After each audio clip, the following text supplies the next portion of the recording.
ربی ان ربی غفور الرحیم، بے شک نفس برائیوں کی طرف ابھار رہا ہے، لیکن میرا رب جس پر رحم کرے وہی فائدے میں ہے، اور میرا رب بخشنے والا رحم کرنے والا ہے۔ تو 1 مہینے تک ہم نے نفس امارہ پر کنٹرول حاصل کیا، اور نفس امارہ کس چیز سے آگے بڑھتا ہے؟ کھانے پینے سے بڑھ گیا تھا، شہوت پوری کرنے سے بڑھ گیا تھا، تو ہم نے اس کو رمضان کے مہینے میں دبایا، تو اب 11 مہینے تک بھی دبا کے رکھنا ہے، اور نفس لوامہ کو آگے لانا ہے۔ نفس لوامہ کے بارے میں اللہ نے کہا سورہ قیامہ، سورہ نمبر 75، آیت نمبر 1 اور آیت نمبر 2، لا اقسم بیوم القیامہ، میں قیامت کے دن کی قسم کھا رہا ہوں۔ اللہ تعالیٰ کہتا ہے میں قیامت کے دن کی قسم کھاتا ہوں، لا اقسم بیوم القیامہ ولا اقسم بالنفس اللوامہ، اور میں نفس لوامہ کی قسم کھاتا ہوں۔ نفس لوامہ سے مراد وہ نفس جو گناہ کرنے پر ہم کو ملامت کرے، اوہ مجھ سے غلطی ہوئی ہے، میں نے یہ غلطی کی ہے، تو ایسے نفس کو 11 مہینے تک تیز رکھنا ہے، اور اگر اس میں ہم کامیاب ہو گئے تو 1 مہینے کی محنت وصول، اور اگر محنت وصول ہو گئی تو ہمارا نفس مطمئنہ ہو جائے گا۔ سورہ فجر آیت نمبر 27 سے آیت نمبر 30 تک، یا ایتھا النفس المطمئنہ، اے نفس مطمئنہ یعنی اطمینان والی نفس، ارجعی الی ربک راضیۃ مرضیہ فادخلی فی عبادی وادخلی جنتی، قیامت کے دن اعلان ہوگا تو اپنے رب کی طرف چلی جا خوش ہو کر، اور تجھ سے اللہ بھی خوش ہے۔ ارجعی الی ربک راضیۃ مرضیہ فادخلی فی عبادی وادخلی جنتی، تو میرے بندوں میں داخل ہو جا اور میری جنت میں داخل ہو جا۔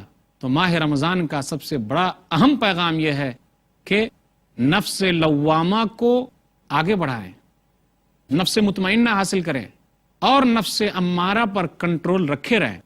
ماہ رمضان تو ہم سے رخصت ہو گیا، لیکن اہم پیغام یہ دے کر گیا ہے کہ روزہ ہم سے رخصت نہیں ہوا ہے۔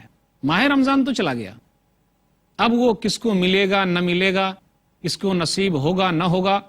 خوش نصیب ہیں وہ لوگ جو ماہ رمضان سے فائدہ اٹھاتے ہیں، بد نصیب ہیں وہ لوگ جو ماہ رمضان سے فائدہ نہیں اٹھاتے۔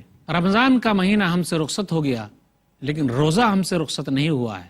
ماہ شوال کے 6 روزے اس کا اہتمام کریں، عرفہ کے دن کے روزے کا اہتمام کریں، محرم کے روزے کا اہتمام کریں، ہر ہفتے میں 2 دن سوموار اور جمعرات کے روزے کا اہتمام کریں، ہر مہینے میں 3 دن جو عربی مہینے ہوتے ہیں 13، 14 اور 15ویں تاریخ کے روزے کا اہتمام کریں، شعبان کے مہینے میں کثرت سے روزہ رکھیں۔ ماہ رمضان کا پیغام تو یہ ہے، تراویح کی نماز ختم ہو گئی لیکن قیام اللیل باقی ہے، تہجد باقی ہے۔ تراویح ختم ہو گئی لیکن تہجد کا دور باقی ہے۔ ہمیں یہ پیغام دے رہا ہے کہ جس طریقے سے ہم نے 1 مہینے تک تراویح کا اہتمام کیا ہے، 11 مہینے تک بھی ہم تہجد کا اہتمام کریں۔ نبی صلی اللہ علیہ وسلم نے تہجد کی نماز کے بارے میں کہا، صحیح مسلم کتاب الصیام کتاب نمبر 13 حدیث نمبر 1163، وَأَفْضَلُ الصَّلَاةِ بَعْدَ الْفَرِيضَةِ صَلَاةُ اللَّيْلِ، 5 وقت کی فرض نماز کے بعد سب سے اہم نماز اگر کوئی ہے تو وہ تہجد کی نماز ہے۔ تو رمضان کا مہینہ ہم سے رخصت ہو گیا، ہم نے تراویح کا اہتمام کیا تھا، اب قیام اللیل کا وقت ہے، تہجد کا اہتمام کریں۔ 11 مہینے تک ہمارا وہ سلسلہ جاری رہنا چاہیے، یہ اہم پیغام ہے۔ ماہ رمضان کا اہم پیغام تو یہ ہے کہ قرآن کا مہینہ تھا، قرآن کی سالگرہ تھی، لیکن قرآن پڑھنا ابھی بند نہیں ہوا۔ قرآن جو ہمارے لیے نازل ہوا تھا ہم تلاوت کرتے رہیں، تلاوت ہم سے ختم نہیں ہوئی ہے۔ تراویح کا دور ختم ہو گیا ہے لیکن قرآن کی تلاوت کا سلسلہ جاری ہے۔ 11 مہینے تک موقع ہے ہمارے لیے کہ ہم قرآن پڑھ پڑھ کے اپنے لیے نیکیاں جمع کر لیں۔ جو رب رمضان کا تھا وہی رب 11 مہینے کا بھی ہے۔ رمضان کا مہینہ ہم سے رخصت ہو گیا لیکن ایک اہم پیغام دے کر گیا ہے، جس طریقے سے ہم نے روزہ جیسے اہم فریضے کو اہمیت دی تھی، فرض کا ہم نے اہتمام کیا تھا، 11 مہینے تک اور بھی جتنے بھی فرائض ہیں ہم ان تمام فرائض کا اہتمام کریں۔ یہ ماہ رمضان کا پیغام ہے۔ فرائض میں ہم نے 5 وقت کی نماز جس جوش اور خروش کے ساتھ پڑھی تھی، مسجدیں بھری ہوئی نظر آ رہی تھی، تراویح کا ہم نے اہتمام کیا تھا، 11 مہینے تک بھی ہم فرض نمازوں کا اہتمام کرتے رہیں، نہ بھولیں، کیونکہ 1 مہینے تک فرائض کی ادائیگی نے ہمیں اس قابل بنا دیا ہے کہ ہم فرض کا زیادہ اہتمام کریں گے۔ جمعہ کے دن ماشاءاللہ مسجدیں بھری ہوئی نظر آتی ہے، وہ تو 5 وقت بھرنی چاہیے، 5 نمازوں میں کیوں نہیں بھرتی؟ ماہ رمضان کا پیغام ہے کہ جس طریقے سے ہم نے فرض چیزوں کا اہتمام کیا تھا رمضان میں، 11 مہینوں تک بھی کرنا ہے، اور ان فرائض میں سب سے اہم فریضہ نماز ہے، وہ چھوٹنے نہ پائے۔ قیامت کے دن اللہ تعالیٰ نمازی کے بارے میں پوچھے گا تو ہم کیا جواب دیں گے؟ جب ہم نمازی نہیں پڑھتے تو کیا جواب دیں گے؟ کیسے ہم وہاں پاس ہو جائیں گے؟ دنیا میں جب ہم اپنے امتحان میں پاس نہیں ہو سکتے تو اللہ کے دربار میں کیسے پاس ہو جائیں گے؟ غور کیجئے، اللہ تعالیٰ جو ہم سے پوچھنے والا وہ پہلے ہی آؤٹ کر دیا ہے، وہ سوالات پہلے ہی ہم تک پہنچا دیا ہے، پھر بھی ہم تیاری نہیں کرتے۔ دنیاوی سوالات آؤٹ نہیں ہوئے لیکن ہم اس کے لیے محنت کرتے ہیں، اور جب پتہ چل جاتا ہے تب ہم اچھے نمبرات لے آتے ہیں، لیکن اللہ کے سوالات پہلے ہی سے آؤٹ ہیں، اللہ نے بتا دیا ہے، پھر بھی ہم اس کی تیاری نہیں کر رہے ہیں، تو ہم سے بڑا بدنصیب کون ہوگا؟ سوالات معلوم ہے پھر بھی ہم جوابات نہیں لکھ رہے، محنت نہیں کر رہے۔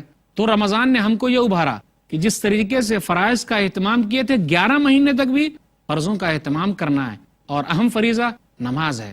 سنن ترمذی کتاب الصلاۃ کتاب نمبر 2 حدیث نمبر 413، ان اول ما يحاسب به العبد يوم القيامه صلاته فان صلحت فقد افلح وانجح وان فسدت فقد خاب وخسر۔ قیامت کے دن پہلا سوال نماز کے بارے میں ہوگا بندے سے۔ کیا ہم نے پہلے سوال کے لیے تیاری کر لی ہے؟ نہیں کی ہے تو رمضان کا مہینہ پیغام دے کر چلا گیا کہ سب سے اہم فریضہ نماز ہے، اس کی تیاری کیجئے اور لگے رہیے۔ جو نماز میں کامیاب ہو گیا وہ کامیاب ہے، اور جو نماز کے سلسلے میں ناکام رہا وہ ناکام ہوگا۔ کیا ہم اور آپ کامیاب ہونا نہیں چاہتے؟ کیا ہم اور آپ یہی چاہتے ہیں کہ ہم ناکام ہو جائیں؟ جب دنیا کے کام میں ناکامی نہیں تو آخرت کے کام میں ناکامی کیوں چاہتے ہیں؟ اس کے لیے ہم اور آپ تیاری کیوں نہیں کر رہے ہیں؟ ماہ رمضان تو ہم سے رخصت ہو گیا، لیکن غمخواری ہم سے رخصت نہیں ہوئی ہے۔ لوگوں کی تکلیف کو اپنے دل میں برداشت کرنا یہ رخصت نہیں ہوا ہے، بھوکوں کو کھلانا یہ رخصت نہیں ہوا ہے، صدقہ و خیرات کرنا رخصت نہیں ہوا ہے۔ رمضان کا مہینہ رخصت ہو گیا، لیکن یہ پیغام دے کر گیا کہ 11 مہینے تک بھی غریبوں کا خیال رکھنا ہے، 11 مہینے تک بھی بھوکوں کا خیال رکھنا ہے، 11 مہینے تک بھی پیاسوں کا خیال رکھنا ہے۔ یاد رکھیے قیامت کے دن رب پوچھے گا۔ صحیح مسلم کتاب البر والصلہ کتاب نمبر 45 حدیث نمبر 2569، اللہ تعالیٰ قیامت کے دن کہے گا، اے ابن آدم، میں بھوکا تھا تو نے مجھے نہیں کھلایا۔ آدمی کہے گا یا رب العالمین، آدمی کہے گا تو کیسے بھوکا تھا؟ تو تو جہان کا رب ہے، تو جہان والوں کو کھلاتا ہے۔ تو اللہ کہے گا میرا فلاں بندہ بھوکا تھا، تو نے اس کو نہیں کھلایا، تو اس کو کھلاتا تو مجھے وہاں پاتا۔ اللہ کہے گا قیامت کے دن تو نے مجھے نہیں پلایا، تو وہ بندہ کہے گا میں کیسے تجھے پلاؤں، تو تو جہان کا رب ہے، میرا فلاں بندہ پیاسا تھا، تو اگر اس کو پلاتا تو مجھے پلاتا۔ تو یاد رکھیے صدقہ و خیرات کا مہینہ تو ختم ہو گیا، لیکن صدقہ و خیرات ختم نہیں ہوئے۔ بہت سارے بدنصیب ایسے ہیں رمضان کا مہینہ ختم ہوتے ہی پھر برائیاں کرنے لگتے ہیں، کہتے ہیں دل ہی نہیں مانتا۔ تو دل کو تو سنبھال کے رکھنا ہے، 1 مہینے تک کیسے سنبھال کے رکھا تھا اسی طریقے سے 11 مہینے تک سنبھالنا ہے، ورنہ کیا ہے؟ صحیح نہیں ہے۔ سورہ نحل سورہ نمبر 16 آیت نمبر 92، وَلَا تَكُونُوا كَالَّتِي نَقَضَتْ غَزْلَهَا مِن بَعْدِ قُوَّةٍ أَنْكَاثًا، تم اس عورت کی طرح نہ ہو جاؤ جو مضبوط سوت کاٹتی ہے پھر اس کے بعد اس کو ٹکڑے ٹکڑے کر دیتی ہے۔ اس کا مطلب کیا؟